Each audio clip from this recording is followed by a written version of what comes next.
Hello, welcome to the KAPOW radio show. Today's date is Monday, May 13th, 2017. We're going to continue in our studies in Enoch and the scriptures. And today we want to talk about from Noah to Armageddon. From Noah to Armageddon. And there's a portion here in Enoch from chapter 54 up through chapter 55 that talk about the times of Noah and the punishment and judgment that came then, and it compares it and relates it to the end time judgment of Armageddon. Of course, we all remember the words of Jesus when he said, like the days of Noah, so will be the coming of the Son of Man. Here we find in Enoch the same type of principle. Pretty amazing stuff. Once again, at the very least, 300 years before the birth of Christ was this type of book written. Of course, I believe it's much, much older. Absolutely believe it. Absolutely believe. The more I study this, the more I'm convinced this is a book for the end times that really opens up our New Testament teaching and what to expect. I don't think I've been more excited about the return of the Lord in my whole life. And it wasn't a fault of my own. It's just that, when you follow prophecy as it comes down from teachers and Bible teachers and stuff, it's very confusing. And those things that I don't understand, you just put aside. And it's like, well, I don't understand it, so I can't really delve into it. And of course, that causes, some unbelief or disbelief in a lot of things. But as I begin to study Enoch and compare it with the scriptures and see these things opened up, then you begin, hey, what I did here back then, that was correct. I need to rechange my thinking. Or what I used to think this way is not correct. I need to rechange my thinking. So you always have to have an open mind and open heart and align it with the scripture. It makes sense. But anyway, so we're going to talk about Noah and the flood and Armageddon. Okay, so let's begin. In chapter 54, verse 1, I'll read Enoch. And once again, I'm using this translation / paraphrase from John D. Ladd. There's more scholarly works out there. In fact, I found one from, what's his name? I want to give this to you in case you guys are interested in this. His name is George Nicholsburg. It's like the latest scholarly work on Enoch. And he has if you go to Amazon, he has 3 books. It's kind of confusing. But the one I got is the commentary. It's something like 640 pages long. It's a scholarly commentary. I mean, this guy's a scholar. And it sells for $76, so it's not cheap. But, that's worth it for me because I love this stuff. So they say it's like the best translation. He's used the Ethiopian First Enoch. He's used the Slavonic, the Greek, the Aramaic, the Hebrew. He's put it all together and try to put together the best translation that so far we have, and a commentary on those words. The other, he has a 184-page book of Enoch. That's not the commentary, but just the translation for $17.98. So you got to be careful which one you get. So $17.98 doesn't include the commentary. And then he has an older work that, and I got that one also, that has the earlier chapters of commentary. So anyway, I got off my wallet and spent some money, but and then I ordered another one from another guy, and we'll talk about that later. That's not really a commentary, but it's a book that came out in March. Another scholar, but anyway, I know, I just find it that it's for the last days, and that's how he opens the book. He says this is for the blessed righteous ones who will be living in the last days. And here it is. It's resurging. And I'm just praying that a lot of people will find it and find the truths in it and realize just how close we are and separate more and more from the world. All right. Okay, so let me begin. Chapter 54, verse 1. Book of Enoch, it says, I then looked at another place and I saw a deep valley burning with fire. Okay, remember he's being translated by the angels and showing a lot of different things up in the heavenlies and in the middle earth and things like that.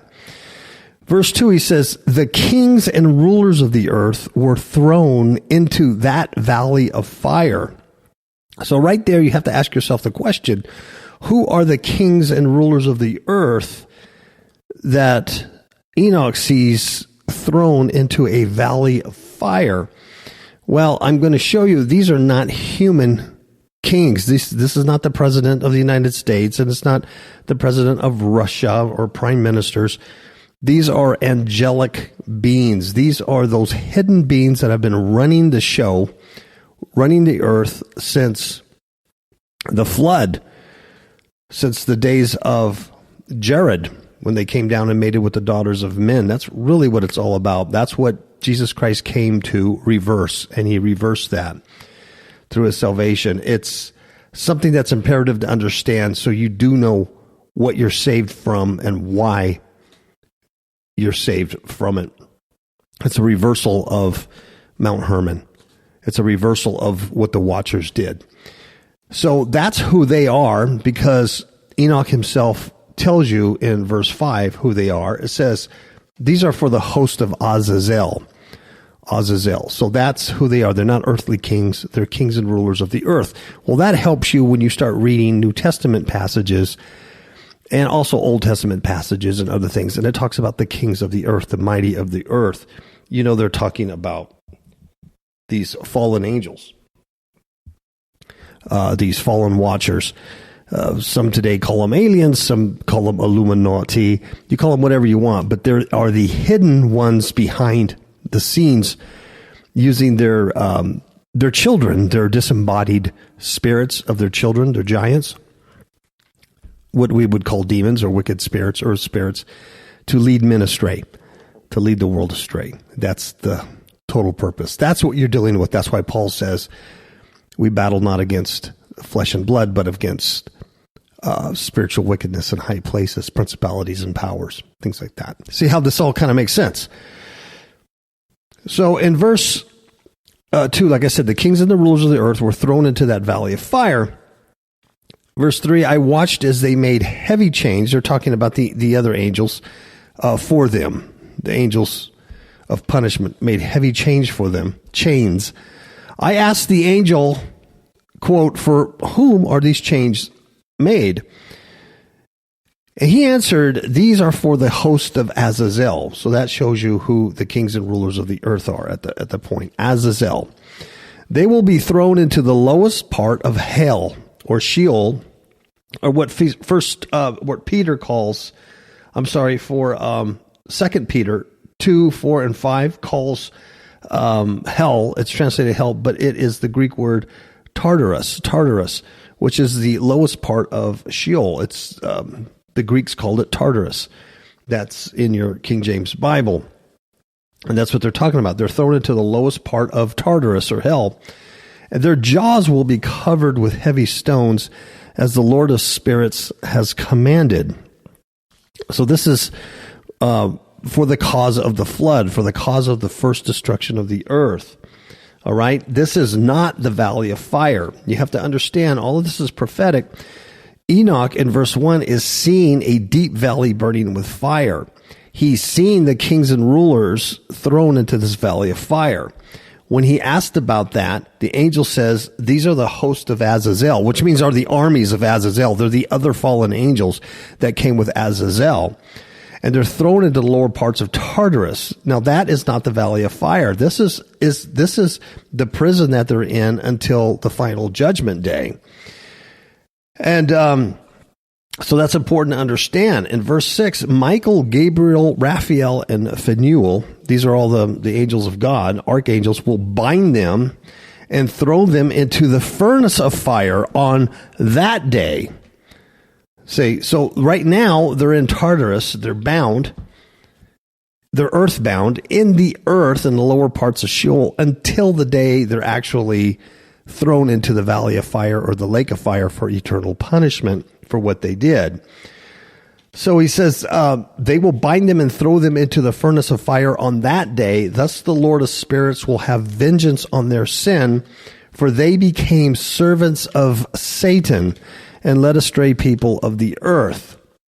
Now, there's a question here that I have. Does that mean they led people astray on earth even post-flood? And if they did, how did they do that? Did they do that through their children, their disembodied spirits, their demonic spirits, their hybrid children that they mated with the daughters of men? I believe that to be the case. And maybe perhaps, and this is just me spitballing, that because they're in Tartarus as a prison, they're in an earth prison, but they're not limited to moving up and down the earth, going to and fro the earth and causing havoc and, having blinky lights in the sky and flying saucers in the sky, but they can't ascend to the throne of God. They can't ascend into the heavens. They could be on the earth in the earth atmosphere type of thing. So that's kind of my theory on that also, that just because they are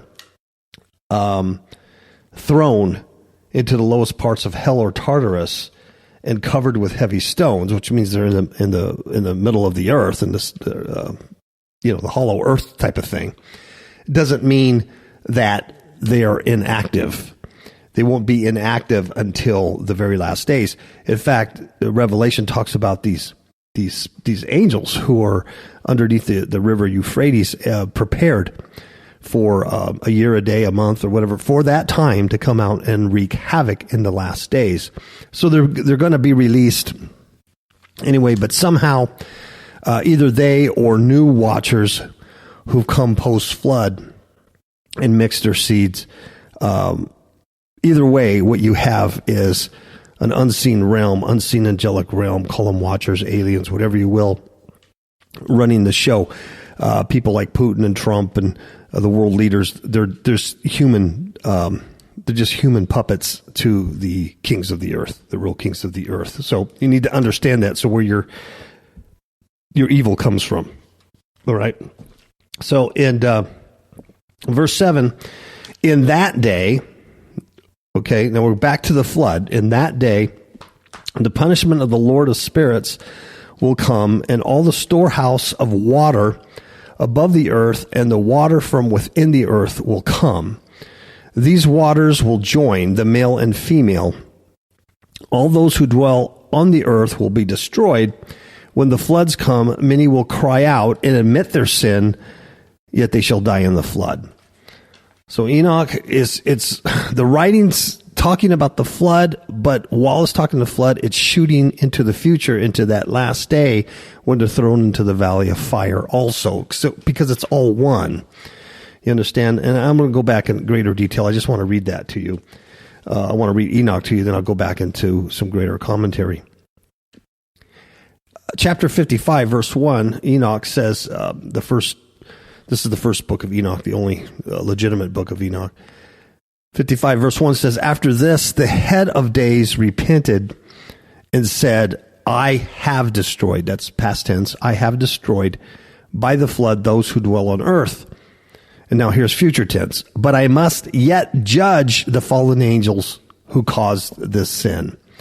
So you can see right here in this verse, there's a past tense, I have destroyed by the flood. There's a future tense, but I must yet judge the fallen angels who caused this sin. So therefore, there's a final judgment to the fallen angels. However, they are in Tartarus. These particular angels that their sin caused the flood, these particular angels are in Tartarus in the lower parts of Sheol. Like I said, Peter writes about that also in the New Testament. Verse 2, chapter 55, and he swore by his own name, I will never again destroy all men by a flood, but I will put a sign in heaven as a pledge between me and them forever. And that's the rainbow. And that's why you have the gay agenda and this evil agenda stealing that sign and making a mockery of it. They do a lot of things like that, stealing the things of God and mocking it. Verse 3, and by the way, like what I just said, you have to remember, we're still in the second teaching of Enoch, and this will end the second teaching of Enoch, but this whole second teaching is about the rejectors of God. This is what happens to those who reject God. So when I'm talking about the gay agenda and the rainbow, these are rejectors of God. This is what this is about also.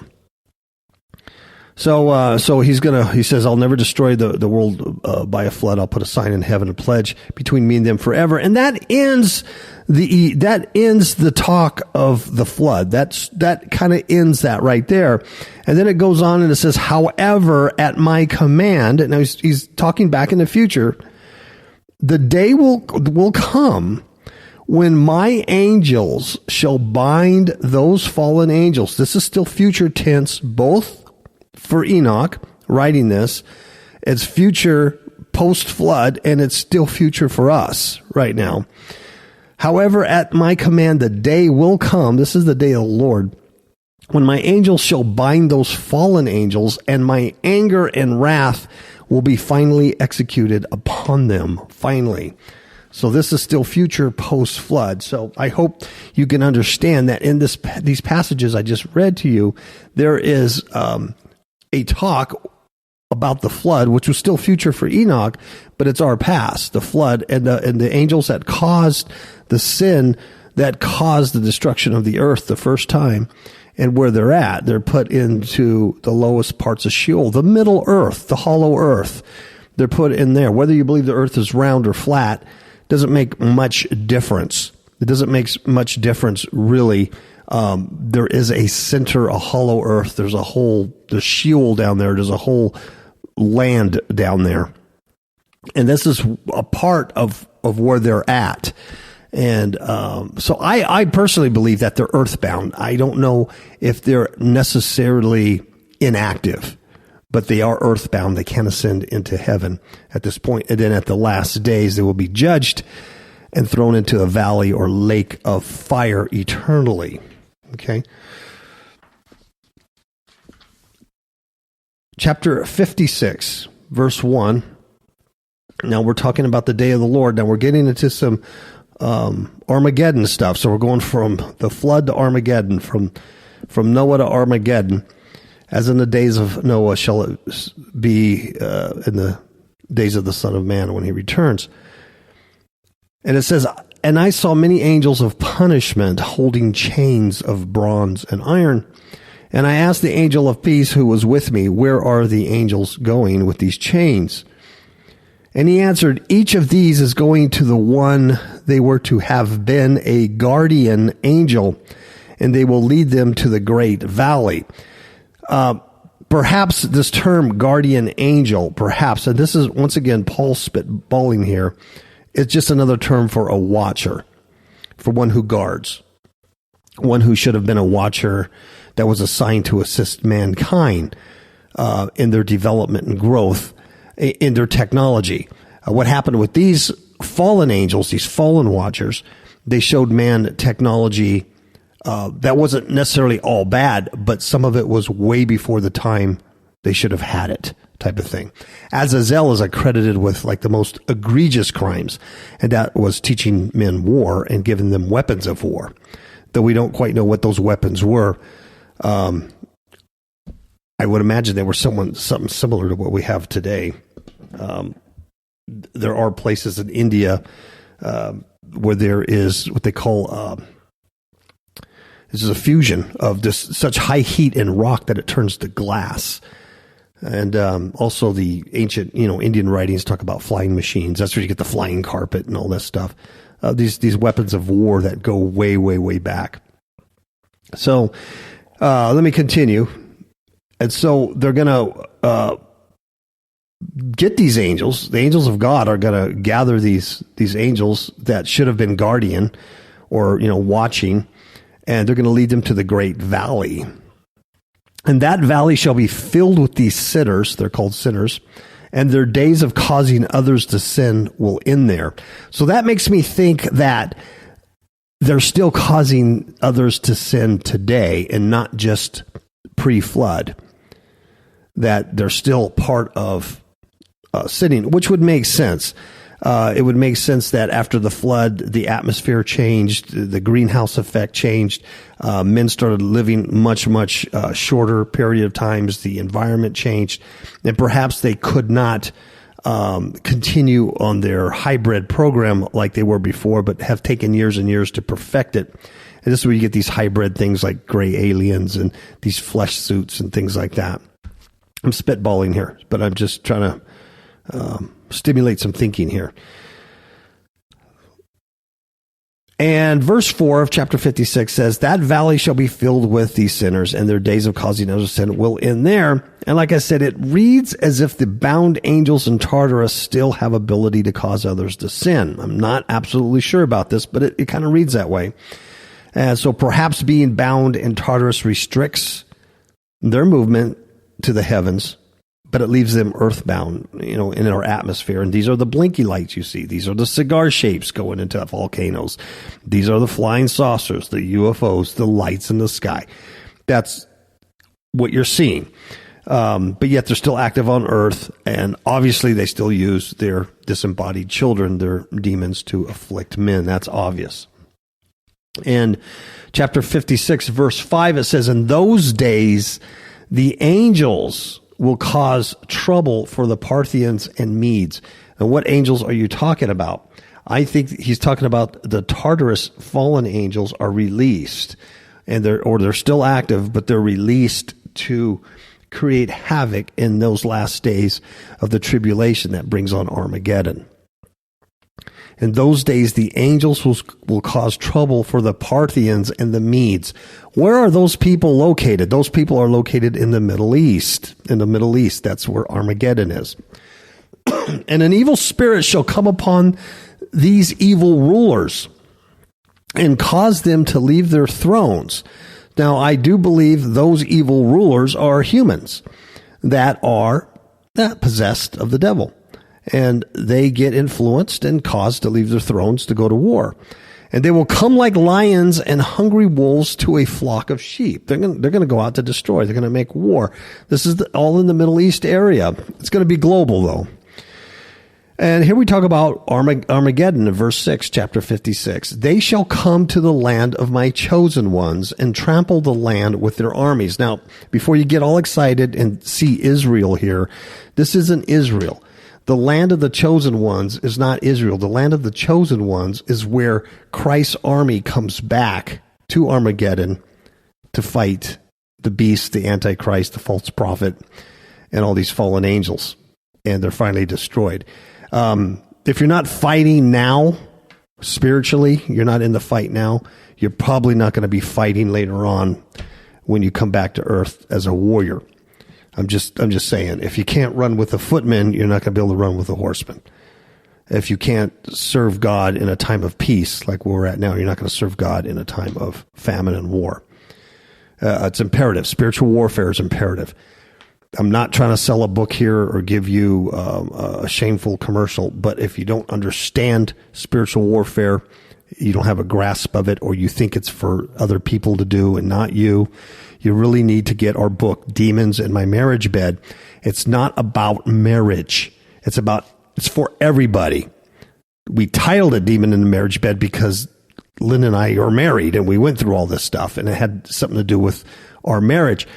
But the attacks of Satan, what goes on in there in our testimony, it lays out what happens to a person in the unseen realm.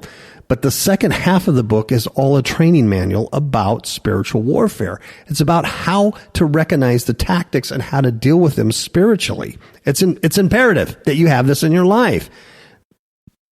It really is. If you're not fighting now, how are you going to come back and fight in Armageddon? Think about it.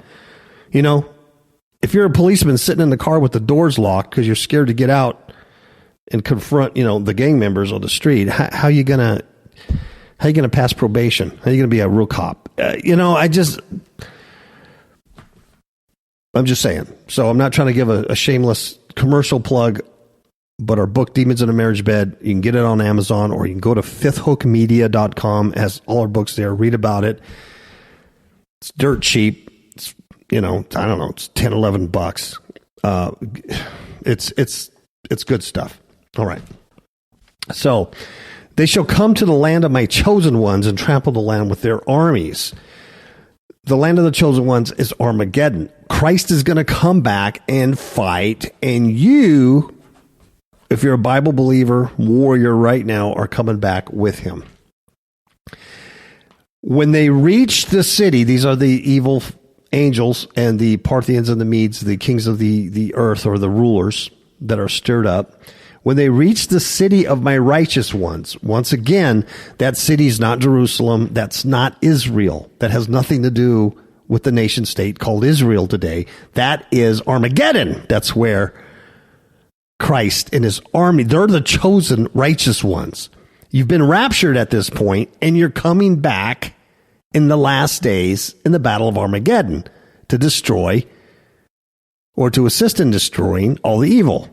I think that's cool. I can't wait. They shall begin to slaughter, talking about the rulers, the evil rulers and kings that are influenced by these fallen angels that have stirred up the Parthians and the Medes. They shall begin to slaughter each other in confusion. Man will kill his neighbor, a son will kill his father or mother. This will continue until the dead bodies fill the city. This city is not Jerusalem, not Israel. Once again, it is Armageddon. And in that time, Sheol, that's the center of the earth, will open its mouth and swallow up sinners as the chosen watch. So the earth is going to split asunder. Isaiah talks about the earth splitting asunder. It splits in two. You know, when you're talking about man will kill his neighbor, a son will kill his father, Christ talks about that. Ezekiel talks about this. It's the valley. It's Armageddon. Okay, we're coming back to fight that fight. We are going to be part of the destruct. Don't you know that you yourselves will judge angels? That's what Paul told the church. I tell you the same thing. Don't you know that? We're going to come back and fight. Chapter 57, verse 1. After this I saw, check it out, as it were men in chariots. Not angels in chariots, men in chariots, flying in the sky, come from the east and west. Now, that's easy to look at that and go, God, those are airplanes. They're talking about jets. I think the book of Enoch goes well beyond human inventions and human things that we see. These are probably spacecraft or something bigger. It could be jets. It could be military jets or helicopters. But everything in Enoch's huge. I mean, the sky falls, the earth is split asunder. It's swallowing up people. They could be jets. It doesn't really matter. What matters is that Enoch sees, as it were, men in chariots flying in the sky, coming from the east and west. And then he says, these chariots made great noise, and a great shaking of the earth was seen and heard the whole day. This is the battle of Armageddon. This is a war. And guess what? Verse 3 says, and all will fall, all will fall, all will fall down and worship the Lord of spirits. How many? How many are defeated of the evil? 1, 2, a third, a fourth? No, it says, and all fall down and worship the Lord of spirits. This is the end of the second teaching of Enoch. So this is the end of the teaching, Rhea, the rejectors of God. This is the end. This is what happens to them, the rejectors of God. All right, so that is the total text of Enoch regarding from the flood to Armageddon. Pretty interesting. So I'm going to stop for a commercial break, and then we'll go into the commentary. I'm stopping at 28:50. Welcome to the Remnant Resistant. Welcome to the Remnant Resistant. Resisting and fighting the enemies of God. You're listening to the KAPOW Radio Show Network. What? And KAPOW stands for Kingdom Against Powers of Wickedness. You can hear all the shows on archive anytime or as an iTunes download. Our topics include the paranormal, the supernatural, and spiritual warfare. The KAPOW Radio Show is sponsored by Fifth Hook Media. Visit fifthookmedia.com to see our ebooks about spiritual warfare. That's FIFTHOOK media.com. Keep up the good fight. We are glad you joined the resistance. Welcome back to the things that you once believed in. All right, welcome back to the things you once believed in, to the things that you knew were right from the start. Welcome back to KAPOW. All right. Okay, so many of you already know this stuff, but I'm going to go over it again very quickly. This is also in our book, Demons and Marriage Bed. There's a whole chapter on disembodied spirits and demons and their origin and everything like that. In the Bible, we're told a little bit about the fall of many angels that started some years before the flood. Everybody should be very familiar with Genesis 6, 1 through 4, the sons of God. They were angels. They were tempted by the fair women of the earth and sinned through fornication. If you hear the teaching that the sons of God were the sons of Seth, mating with the daughters of Cain, that is a lie. That is ridiculous. It's nonsense. It can be disproven scripturally, logically, intellectually. It's nonsense. Those are people who are afraid of the spiritual. Those are people who do not have the Spirit to reveal to them the truths of the Spirit. Nonsense. The sons of God, Ben Elohim in Hebrew, are angels. In Job, we have the sons of God on a certain day going before the throne of God. One of those sons of God, Ben Elohim, was Satan, who then was able to test Job's moxie. And he was walking to and fro the earth, but also up and down in the earth, up and down, which means the earth has a center, a hollow, whether it's flat or spherical, matters little. All right, sons of God. Enoch tells us there were 220 of them. There were 20 leaders of 10 each. They landed upon Mount Hermon, and they proceeded to try to corrupt the lineage of Adam and Eve. You know why? They wanted to stop the coming of the seed of the woman who would bruise the head of the serpent. That's our Jesus Christ. This is what it's all about. Christ came to destroy the works of Satan, to reverse Mount Hermon. Okay, you don't believe me, and you don't believe Enoch. Maybe you'll believe Josephus, the Jewish historian. Josephus says, and this is found in Josephus, the Book of Antiquities, Book 1, Chapter 31. Josephus, Book of Antiquities, Book 1, Chapter 31. Josephus says, many angels of God accompanied with women and begat sons that proved unjust, despisers of all that was good.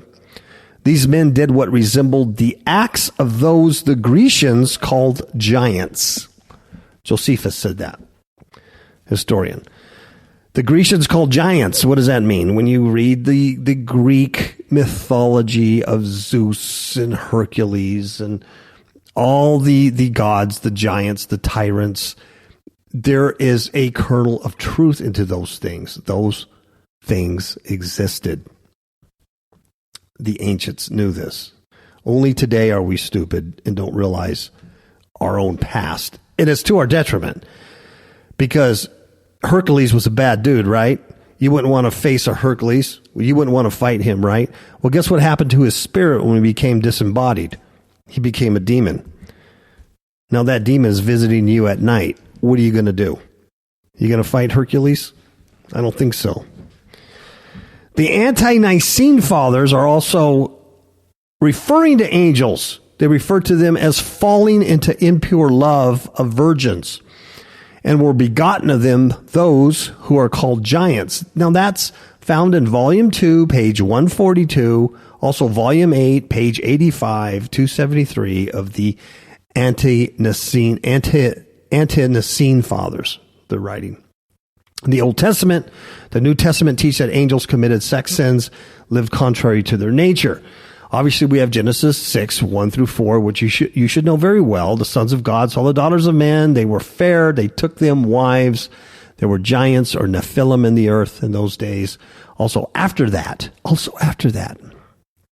that when the sons of God came into the daughters of men, they bare children unto them. Also after that, after the flood, they did it again. They keep doing it.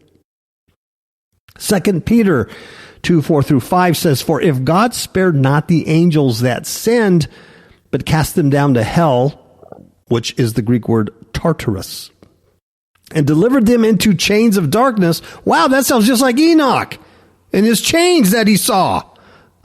Interesting. Delivered into the chains of darkness to be reserved unto judgment. What? Judgment? That just sounds like Enoch, like the last days. They're thrown into the valley of fire. Go figure. June 6, 7. And the angels who kept not their first estate, but left their own habitation, he hath reserved in everlasting chains, under darkness, unto the judgment of the great day. That sounds just like what I just read you in Enoch. Yeah. And Jude 6, 7 continues and says, even as Sodom and Gomorrah, going after strange flesh, giving themselves over to fornication. That's what was going on. Homosexuality is a direct demonic manifestation of someone who has demonic spirits in them. Disembodied Nephilim. It's a sign of the end. And we also are told in 1 Peter 3:19 and 20, by which also he, that's Jesus, went and preached unto the spirits in prison, which sometime were disobedient, when the long suffering of God waited in the days of Noah. That was 120 years, by the way, that God says, I will no longer strive with man. He is also flesh, and I give him 120 years. And 120 years later, there comes a flood. So God waited in the days of Noah while the ark was preparing, wherein a few, that's only 8 souls, were saved by water. So Jesus went down, and when it says he preached to them, he didn't save them or give them salvation. It's too late. He went and declared what happened. He triumphed over them. He said, guess what, fools? Here I am. Guess what I just did? Guess what I'm doing? You're screwed. That's what that's about. Enoch also talks about fallen angels. A lot of details. Let's go to Enoch chapter 106, 13 and 14. It says, for since my father Jared's day, the fallen angels have been sinning. They sin and are promiscuous with women. They have begotten children. Enoch 6, 1 through 6 says, and the sons of men multiplied upon the earth. Fair and beautiful daughters were born. The angels of heaven saw and desired them. They encouraged each other to come. Let us take these daughters of men to begat children for us. Semyaza, their leader, said, if you do this deed, I alone will have to answer to God for it. They all answered him and said, let us equally take any blame for this and then carry out our plan. They bound each other to curses to carry out their plan and share blame for actions. And it goes on to how many did it and the number that came down. And they were on Mount Hermon when they did it. Interesting, Mount Hermon. And they took these curses, this imprecations upon themselves. They called this Mount Hermon because it was there they bound one another to sacred curses. And then Enoch describes and says that sin led to great trouble. Enoch 7, 1 through 2 says they each chose a woman and were defiled with them. The women became pregnant and bore large giants. They were extremely tall. The angels begat giants. The giants beget Nephilim. You get it? There's different races here. The first was an angel-woman hybrid, and these were giants, or what's translated as giants. And then, but Enoch says, then they begat Nephilim, which comes from the Hebrew root of fall, fallen ones, the ones who fall. And the Nephilim beget Eliud. So these hybrids are then having more sex with other humans and intermixing the seed, the DNA of humans, corrupting the DNA. Noah was pure in his DNA, was he not? Noah was pure. He was pure from the line of Adam through Seth. His DNA and his sons and their wives were not corrupted. But it didn't take long, about 2,000 years, to corrupt the entire world with alien DNA. If you doubt that entire world today is not corrupted with alien DNA, you live in a rock somewhere with your head in the sand. Everybody is corrupted. You get uncorrupted. You can change your spiritual DNA only through Jesus Christ, which creates a new creature in you. That's it. Everybody else is infected. That's why there will be judgment. There has to be judgment. Thus, Enoch teaches in harmony in the Bible story, but adds greatly to our knowledge.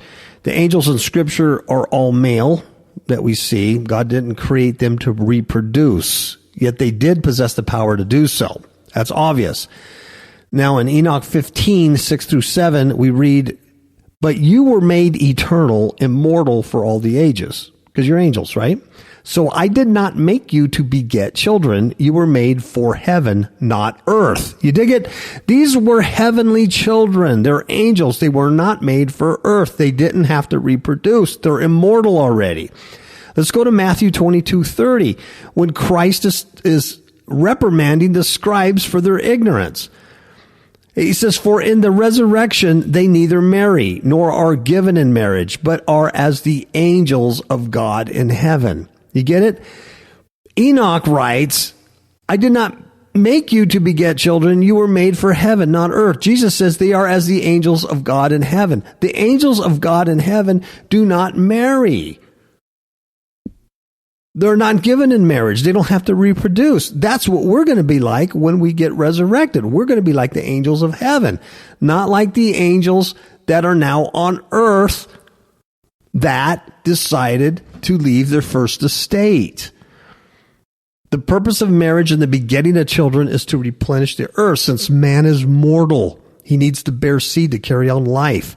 Jesus did not say that angels were sexless, only that they did not need to reproduce to carry on their existence. Adam was created male before Eve was created. God gave Eve to Adam so he wouldn't be alone on the earth. Together they beget the first of the ones that now have replenished this earth.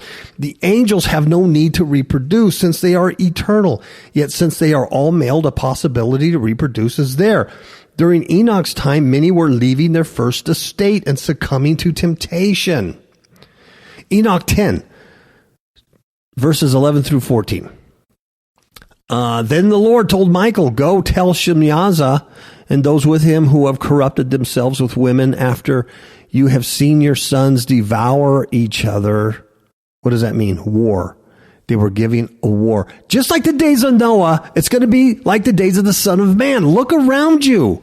They're killing each other. The liberals are fighting the conservatives, and the conservatives are fighting the liberals, and the countries are fighting this country, and this. They're killing each other. They destroy each other before the end. After you've seen your sons devour each other, you will be bound for 70 generations. This all ties in. I'll give a later teaching some weeks from now about the 70 weeks of Daniel. It ties into the 10 weeks of Enoch or 7-week theory, 7,000 years. It goes with the 70 shepherds. These all relate to the same thing from the beginning of creation to the end of time, but they're looked at different perspectives. In Daniel, this is for your people and your city. Talking about Israel and the Jews. Daniel 70 weeks, but it goes to the end of time. Enoch's 10 weeks are just incredible. 10 weeks of the history of mankind. We're going to get in that probably 3 weeks, Lord willing. So he says you're going to be bound for 70 generations. It goes with that. Under the heels of the earth until the day of judgment has come. So they're bound there. Whether they're active or inactive, I don't really know. I know demonic spirits are, and then there were other watchers who came after the flood and did the same thing. Maybe they're the ones that are active. But what I do know is on that day of judgment, they will be sent into the abyss of fire, that valley of fire, and have torment in their eternal prison. Then Shemyaza will burn and see eternal destruction with them. See, these angels sought forgiveness, because they had seen God in his power. His holiness. They knew their sin, but they did it anyhow. There's no atoning to pay for their sins. God provided for mankind, but God gave no forgiveness to the angels. It goes on. Enoch 13, verses 4, and then 7 through 8. They asked me to write a prayer petition to the Lord, asking his forgiveness. They wanted me to deliver it to the Lord, sat down by the river of Jordan. He goes on. The angels were trying to get Enoch to say, hey, petition God for it. We can't talk to him no more. We can't see his face. That's what I mean. They're like earthbound now. They can't get up there. Of course, God denied that. Yeah, Simyaza and all the ones that fell are going to be bound. Of course, Azazel was accredited the greatest sin for warfare.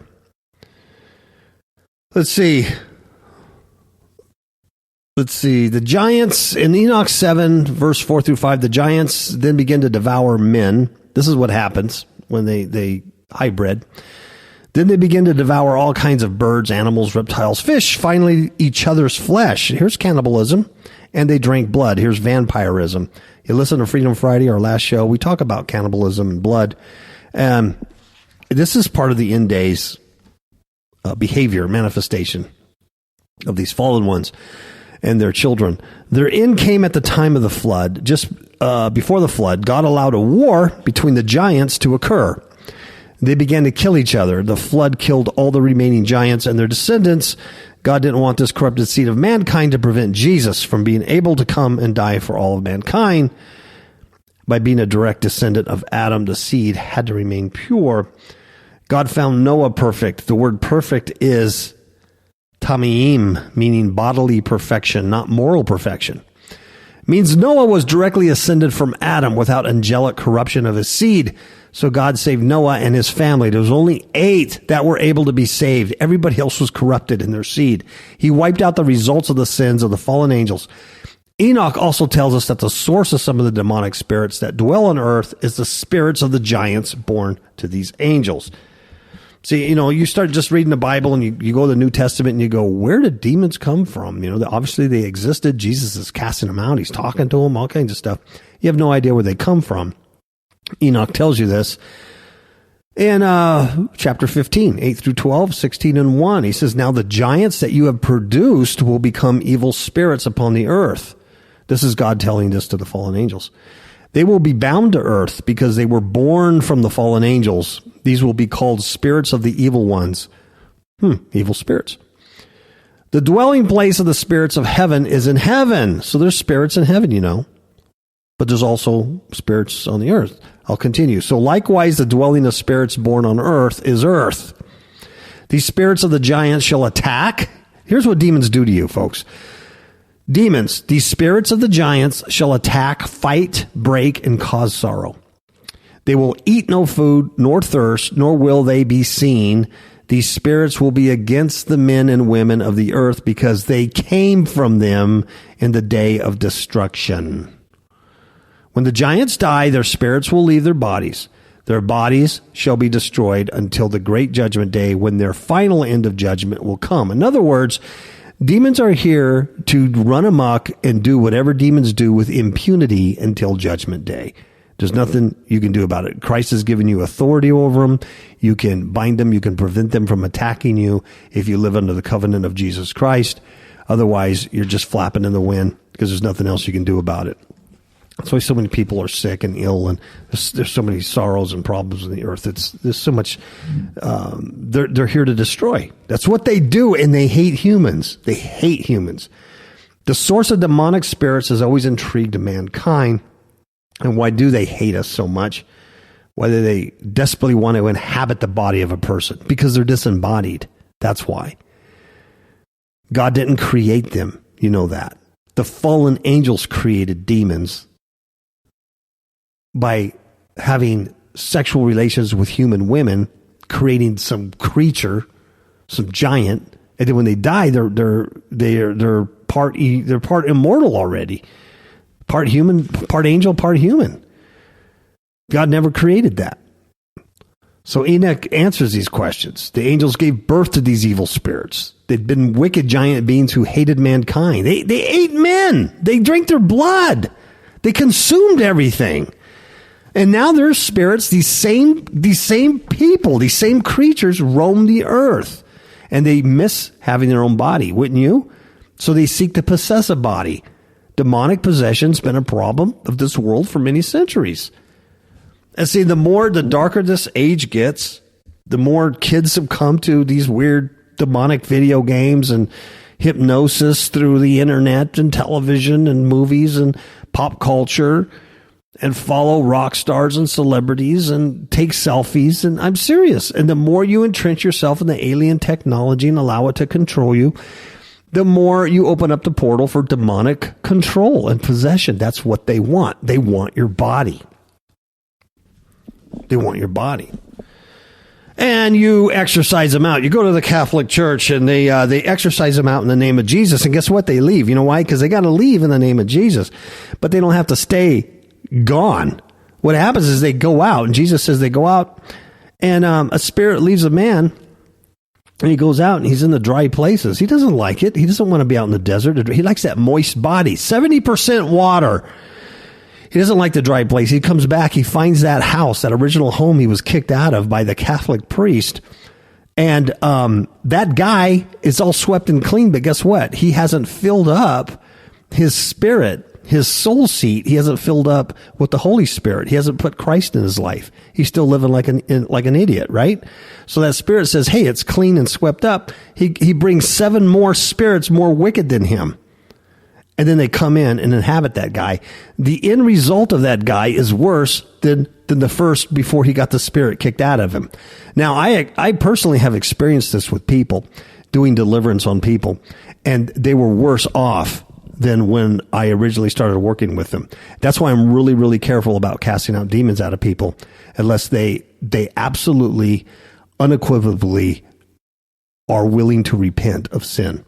If they're not willing to repent of all sin and give their life 100% to Christ, I will not work with them, because they end up worse than when they started. A true story. I can tell you story after story. I had a pool guy in Hemet, California, that I had for 6 years before we started working with him to cast some demons out. He was a Christian man. And I tell you what, he was, by the time we got done, over a period of months, he kept sinning and sinning, and he would not repent after God had told him specifically of certain sins to repent. He wouldn't repent, and he ended up in a loony bin, and up to this day, he's crazy as could be, full of demons. But see, once you've tasted of Christ, you've tasted of salvation, and then you go back, now there's no other salvation for you. There's no more sacrifice. You've already taken that sacrifice and screwed it over. You can't go back. You can't. That's why I always harp on once saved, always saved is just a lie. You can't go back. If you're at an amusement park and they give you a band to get into the amusement park, right? And they go, as long as you have this band in, you can go to the parking lot, get your water, you can come back into the park. You got the band on, right? That's your pass. You paid, right? But then you go out in the parking lot and you go, I don't need this band. You take the band off your wrist and you do your thing. And then you try to get back in. You can't, because the price has already been paid. And now you got rid of that. You can't redo that. I don't know if that makes sense. Anyway, I want to get off topic here.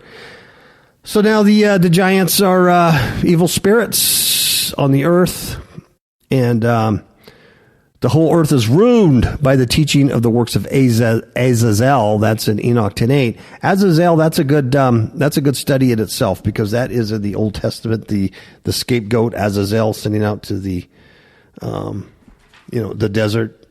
That's something good. I'm kind of running out of time here, so let me go.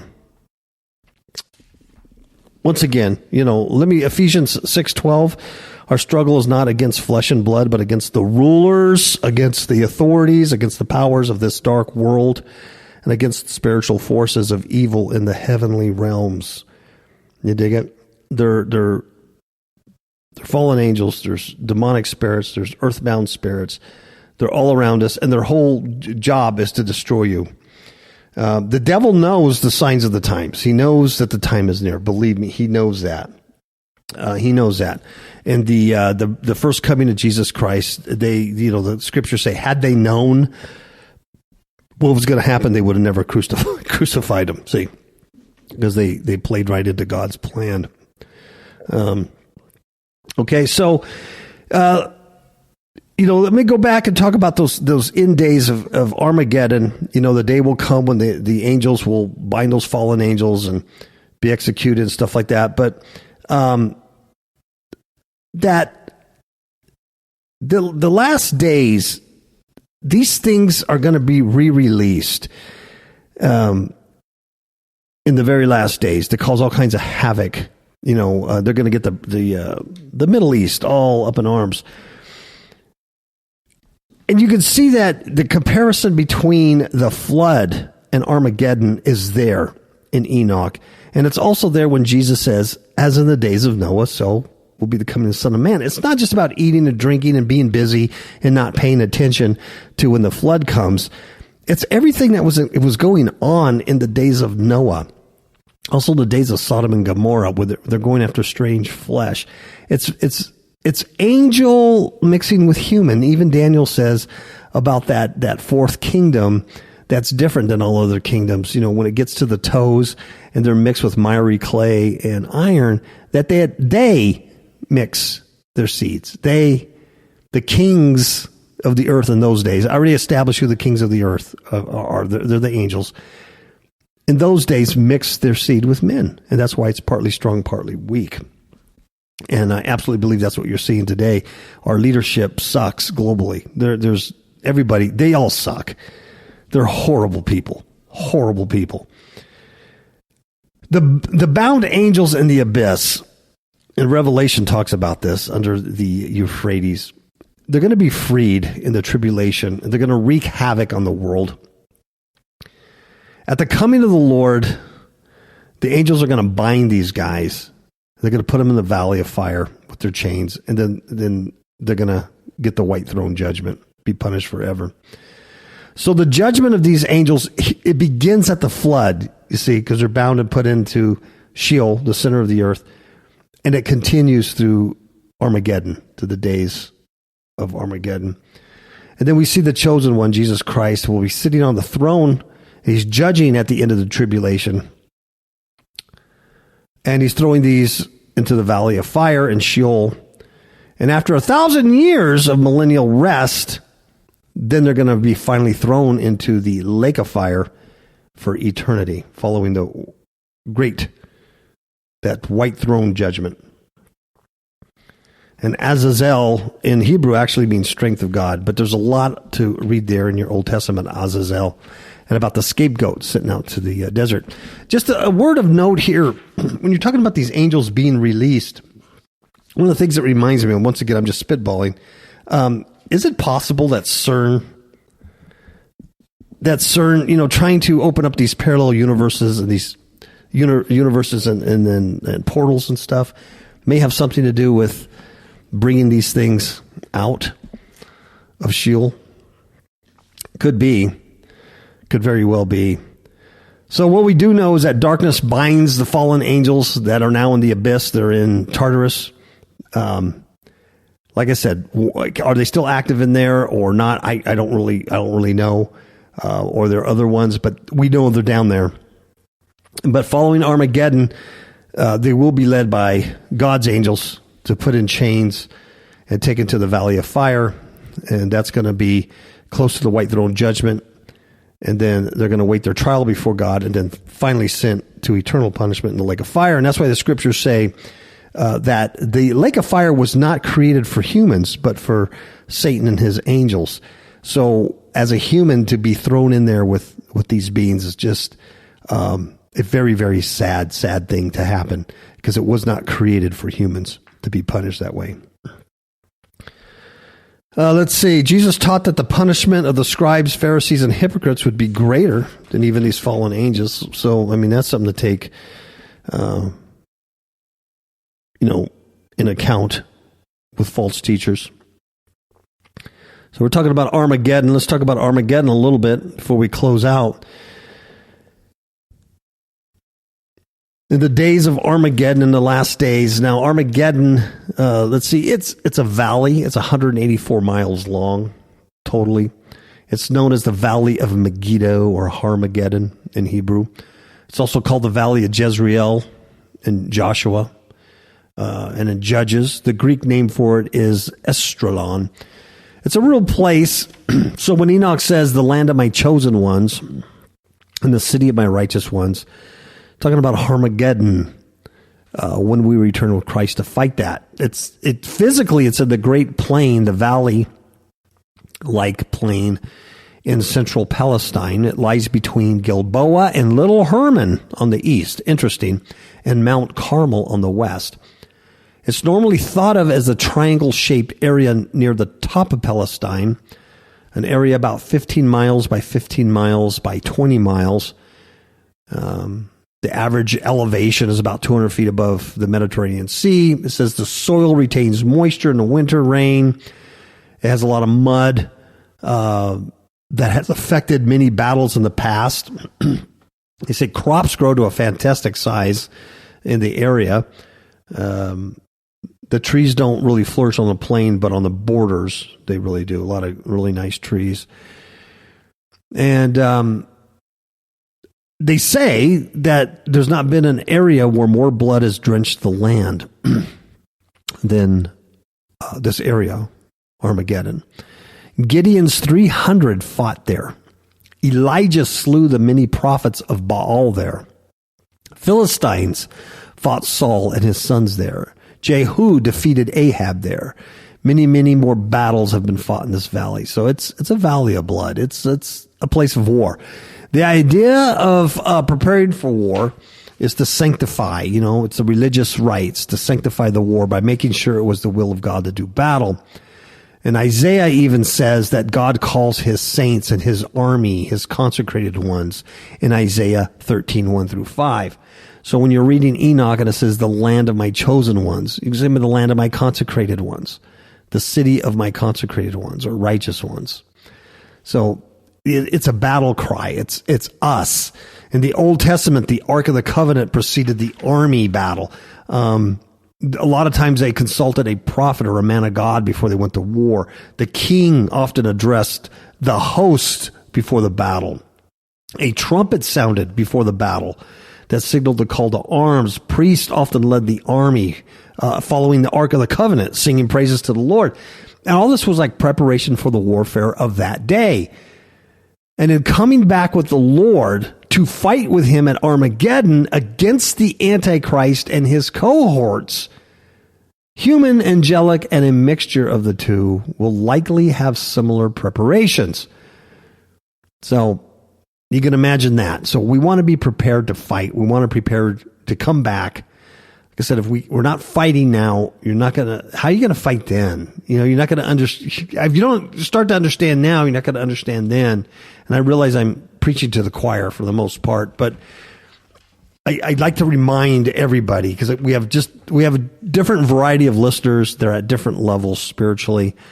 And I think a lot of people listen to this show as kind of entertainment, and maybe they don't take things real serious, but we're really serious about this. So, I'll end you with that the end result of the battle of Armageddon is that all survivors must fall down and worship the Lord. That's the end result. And, this ends the second teaching of Enoch about the rejectors of God.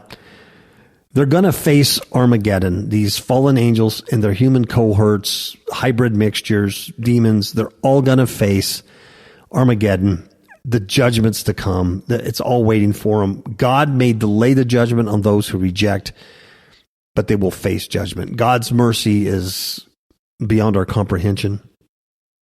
That's why time has gone on as it has, because of his grace and mercy.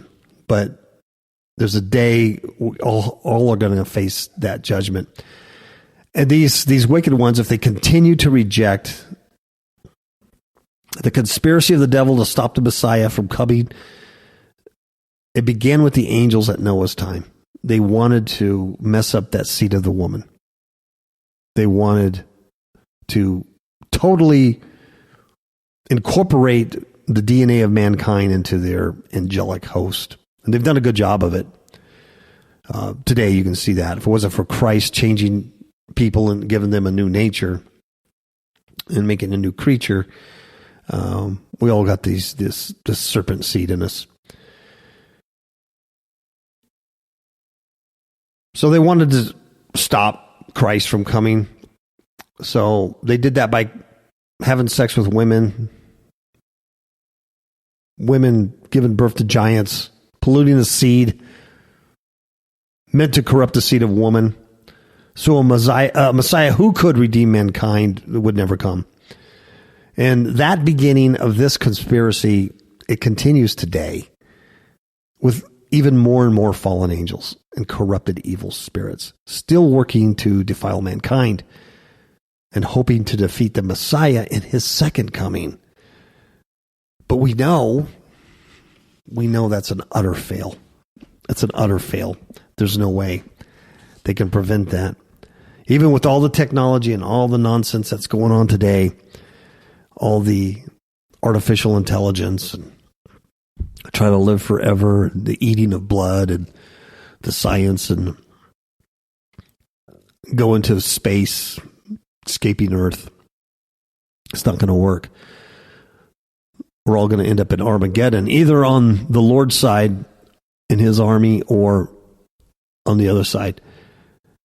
That's where it all leads. From the flood to Armageddon, from Noah to Armageddon. And that is the end of today's message. God bless you all. Chew on it, think about it, do some of your own research, look into some of these scriptures, and we'll talk to you soon. All right, good night.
And I reject all those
Your power makes eternity. Time and space are at the tip of your tongue. Time and space are at the tip of your tongue. Time and space are at the tip of your tongue.